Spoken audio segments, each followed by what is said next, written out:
Aceh adalah salah satu provinsi di Indonesia yang memiliki kebudayaan yang melekat pada masyarakatnya. Salah satu warisan kebudayaan yang masih tetap lestari adalah senjata tradisional Aceh. Berbagai senjata tradisional Aceh masih sering dijumpai dalam acara-acara tertentu. Senjata tradisional Aceh memiliki keterkaitan sejarah yang kuat di masa lalu. Jenis-jenis senjata tradisional Aceh pun cukup beragam dengan karakternya masing-masing. Mempelajari sejarah dan jenis-jenis senjata tradisional Aceh akan mampu menggali kebudayaan Aceh lebih dalam. Berikut sekilas sejarah senjata tradisional Aceh beserta jenis-jenisnya. Namun sebelum lebih jauh kita mengupasnya, alangkah indahnya terlebih dahulu untuk menekan dulu tombol subscribe, share dan like agar Aceh lebih dikenal di mata dunia.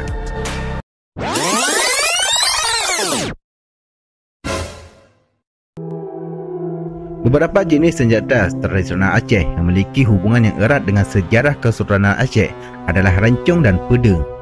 Dulu rencong sering digunakan pada masa pemerintahan Sultan Ali Muhayyad Shah, yakni Sultan pertama Aceh, sebagai senjata untuk menikam lawan. Sedangkan pedang difungsikan sebagai senjata untuk mencincang atau menetak lawan. Keduanya menjadi identitas kebudayaan yang melekat sejak abad ke-12 Masehi.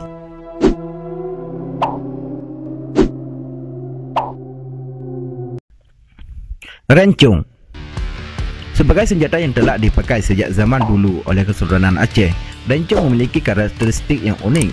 Senjata rencong memiliki ukuran yang kecil dengan bilah pisau yang tajam sehingga praktis untuk difungsikan. Rencong milik sultan dan keluarga bangsawan biasanya dibuat dari bahan emas dengan sarungnya dari gading. Sedangkan rencong untuk masyarakat umum dibuat dari bahan kuningan atau besi berwarna putih dengan sarungnya yang dibuat dari kayu. Mempucuk. Senjata ini masih tergolong sebagai senjata rencong dengan beberapa modifikasi yang berbeda. Mempucuk bercirikan pucuk pisau yang dihiasi dengan ukuran-ukuran dibuat dari emas yang ada di atas gagangnya. Biasanya senjata ini digunakan sebagai salah satu hiasan penting pada kegiatan-kegiatan resmi seperti acara adat atau pertunjukan kesenian. Mempucuk biasanya memiliki besi yang tipis, panjang dan runcing dengan gagang senjata yang melengkung. Mucugik. Sama seperti mempucuk, mucugik juga masih merupakan jenis senjata rencong yang sering digunakan. Kata mucugik atau cugik ialah merujuk pada istilah perekat, yakni sebuah bahan yang berfungsi memudahkan bagi penggunanya untuk menikam senjata tersebut ke tubuh lawan. Baja mucugik biasanya berwarna putih dengan ujung senjata yang sangat tajam yang efektif dalam menusuk lawan. Gagang pisaunya juga cukup tebal dan kuat untuk menahan tangan ketika menikam. Mengkuri. Mengkuri ialah salah satu jenis rencong yang memiliki seni yang indah, yakni hiasan yang terlukis di sepanjang bajanya. Biasanya hiasan yang terlukis adalah berupa gambar lipan, bunga, ular, atau hiasan-hiasan menarik lainnya.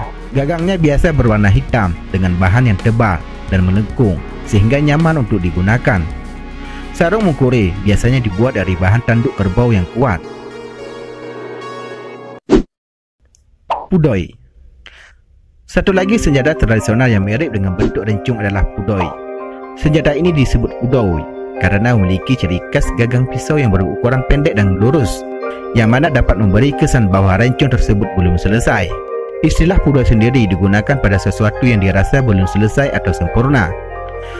Namun penggunaannya cukup mudah karena ukurannya yang kecil sehingga terasa ringan untuk digunakan. Siwah. Siwah merupakan senjata tradisional Aceh langka yang mirip rencong dengan tampilan yang lebih elegan. Bahan pembuat bajanya dan gagangnya sama seperti rencong dengan ujung baja yang sangat tajam dan sarung yang tebal. Seperti rencong, siwah digunakan sebagai senjata untuk menyerang dan menusuk lawan, yang mana senjata ini sering dipakai sebagai perlengkapan raja-raja. Untuk jenis siwah yang diberi hiasan-hiasan yang terbuat dari bahan emas dan sarung serta gagang yang terbuat dari bahan permata hanya digunakan sebagai perhiasan saja. Pedang. Pedang merupakan senjata tradisional Aceh yang memiliki bentuk yang menyerupai pedang. Istilah pedang sendiri merupakan nama lain dari pedang dengan corak khas budaya Aceh. Senjata ini sering difungsikan sebagai senjata untuk menyerang karena memiliki bilah baja yang tajam dan kuat. Pedang sangat efektif untuk mencincang, menembas tubuh lawan, dan sebagai senjata untuk mengalihkan perhatian lawan. Pedang tumpang jingki.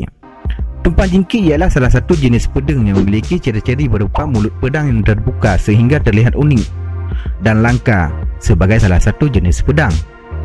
Pedang tumpang jingki ini didesain secara sederhana dengan baja berwarna hitam dan gagang yang terbuat dari kayu. Kerana memiliki komposisi baja yang padat, pedang ini lebih berat sehingga serangan dihasilkan lebih keras. Pedang ulai mengapit. Hampir sama dengan pedang tumpang jingki, pedang ulai mengapit memiliki karakteristik berupa bilah baja panjang dan tajam sehingga cocok untuk melibas lawan dari jarak yang lebih jauh.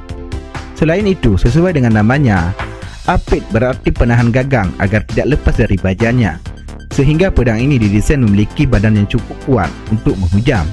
Pedang ulai mengapit sangat cocok difungsikan untuk menebas dan mencincang lawan dengan cepat. Pedang ulai tapak kuda. Pedang ini memiliki ciri-ciri berupa gagang yang mirip dengan telapak kuda.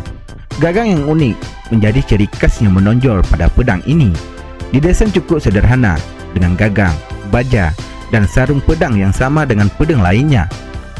Pedang ulai tapak kuda juga efektif digunakan untuk mencincang lawan. Selain berbagai senjata tradisional di atas, Aceh juga memiliki senjata tradisional lain yang dibuat lebih sederhana seperti bambu runcing dan senjata lain yang menyerupai rencong. Itulah sejarah dan jenis-jenis senjata tradisional Aceh yang dapat diketahui.